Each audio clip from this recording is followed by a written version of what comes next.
الرحمن الرحيم الحمد لله رب العالمين وصلى الله وسلم على نبينا محمد وآله وصحبه وسلم أجمعين. السلام عليكم ورحمة الله وبركاته. أهلا وسهلا ومرحبا. والله وفديني أفراد برامجكي aynu magac darnay maxaasin الشريعة الإسلامية شريعة إسلامka iyo wanaagyada ay leedahay. waxaynu ku soo qaadanaynaa qodobka kan شريعة إسلامku wanaagyadeeda waxaa ka mid ah tawaasun bayna maqaalib الruuxi والjasad inay isu dheeli tirto waxa jidhku doonayo iyo waxa ruuxu doonayso. aadamuhu wuxuu ka kooban yahay laba qaybood. qaybta koowaad waa qaybta jidhka ah ee inoo muuqata. qaybtaasi waxay ka samaysan tahay ilaahay baa inooga warramay. waxay ka samaysan tahay dhoobo iyo biyo ayaa ilaahay ka abuuray asalkeedii, kadibna biyaha taranka ayay ka abuurantaa. qaybtaasi waxay leedahay dabiico gaar ah, wax gaarabaa anfaca, wax gaarabaa wax u tara, wax gaarabay quudataa. qaybta labaad waa qaybta ruuxda ah. qaybta ruuxda ah waxa ay ka samaysan tahay ilaahay inama barin. cid aadamo oo maanta jawaab ka bixin karta waxaasay ka samaysan tahayna ma jiro. ayaynu maanta ognahay in aqoonta loo leeyahay aadamaha iyo waxa ku tacalluqaya uu hormaray oo takhasus badan laga gaadhay ilaa aadamaha qallimada ugu khatarsan lagu samayn karo xagga jidhka.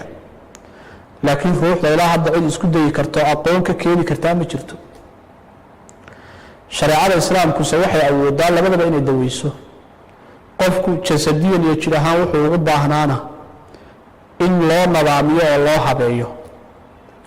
ruuxdiisu waxay u baahnaydna cidda keliya daweysaada waa diinta islaamka weeye. sababtoo ah ruuxdu waa wax ilaahay xaggiisa ka yimid. wayasaluunaka can iruux qul iruuxu min amri rabbii, waa amar xagga alle ka yimid. waxaa lagu daweeyaa oo keliya amarka alle oo qur-aanka iyo sunnada ah baa lagu daweeyaa. wax kaloo daweeyaa ma jiraan. wax kaloo daweeyaay ma jiraan. marka manhajka ilaahay marka la raaco waa manhaj dhexdhexaad ah.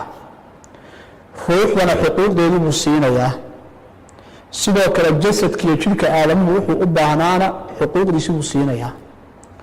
jidhka bini aadamku wuxuu u baahan yahay cunid iyo cabid sax ah oo ku filan. wuxuu u baahan yahay xaas iyo gogol iyo reer buu u baahan yahay. wuxuu u baahan yahay maaragtay dhar iyo tarfiih iyo wax la mida buu u baahan yahay. ilaa aakhiri waxyaaluu u baahan yahay baa jira. waxyaalaha inuu qaato si dawaabid leh oo maaragtay axkaam leh oo aadaab leh oo fiican u qaataba islaamku u ogolaaday qofka. ruuxuna waxay u baahan tahay cibaaday u baahan tahay, caqiide saxa bay u baahan tahay, iimaan bay u baahan tahay, camal saalixa bay u baahan tahay, rabbi ay ku xidhnaato dugsatay u baahan tahay, cidda ay ka cabsanaysa ee rajaynaysaa inay cid waxna tari karta waxna dhibi karta too ilaahay ah way u baahan tahay. hab habaysan oo nadaamsan in loo jiheeyo bay ruuxuna rabtaa. shareecada islaamku marka labadii way jamcisay. maqaalibtii wixii jidhku doonayay iyo maqaalibtii wixii ruuxu doonayay labada way jamcisay shareecada islaamku.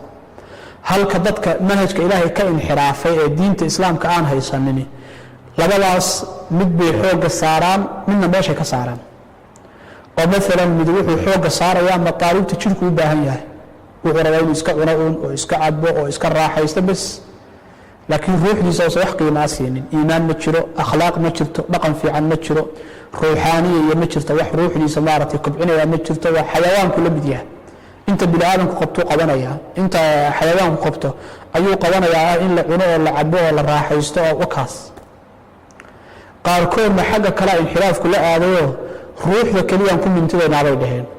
guursan maayaan oo maaragtay cunto ku filan oo sax ah oo jidhku u baahan yahay cuni maayo, oo dadkii waa ka dhexbaxaya, oo meel cidlaa buu isku xidhay, oo naftiisii buu cadaabaya, oo jidhku wuxuu u baahnaa buu tuuraya. taana islaamku wuu diiday. habaaniyada noocaasa labadiiba waa la kulmiyey. waa ummad wasata wakadalika jacalnaakum ummatan wasatan ayuu alla yidhi subxaana wa tacala. markaa wasatiyadu meelahay gelisay ka mid tahay. waxaa islaamku maaragtay nebigu calayh salaatu wasalaam qisadii macruufka ahayd markay gurigiisa yimaadeen 3 nin oo mid yidhi anigu habeen oo dhan baan taagnaanayaa salaatuleyl, mid yidhi weligay baan soomayaa, mid yidhi anigu dumarka guursan maayo, nabigu wuu diiday calayhi salaatu wasalaam markaasaa wuxuu u tilmaamay xadiis sheegaya isla manhajka aynu hadda tilmaannay wixii ruuxdu u baahnaydna samee wixii jidhku u baahnaana samee mid walba laakiin inta diintu kuu ogoshahay ku dadaal wuxuu nabigu calayhi salaatu wasalaam habeenka qayb baan seexdaa qaybna waan tukadaa qayb in la seexdo jidhkaa u baahan qayb in la tukado oo iimaankaaga aada noolaysidna ruuxdaa u baahan maalmaha qayb baan soomaa qaybna waan afuraa u fiirso in maalmaha qaar la afuro jidhkaa u baahan noloshaadiiyo awooddaadaa u baahan in maalmaha qaar la soomana ruuxdaadiiyo iimaankaagaa u baahan wa atasawaju nisaa dumarkana waan guursadaa ruuxiyan iyo jasadiyan buu qofku labadaba ugu baahan yahay markaasaa nabigu calayh salaatu wasalaam wuxuu yihi waman raqiba can sunnatii falaysa minii sunnadaydu iyo jidkaygu iyo dariiqadaydu waa taas ah in la kulmiyo ruuxda iyo jasadka labadaba in la kulmiyo laysu dheeli tiro taasaa jidkaygaabuu nabigu calayh salaatu wasalaam halkaas ayaynu insha allahu tacaala ku daynaynaa xalqadatan xalqada shanaad oo aynu barnaamij kusoo khatimi doono ayaa u xigi doonta wsala allahu wasalam calaa nabiyina muxamedi waali saxbi slm ajmaciin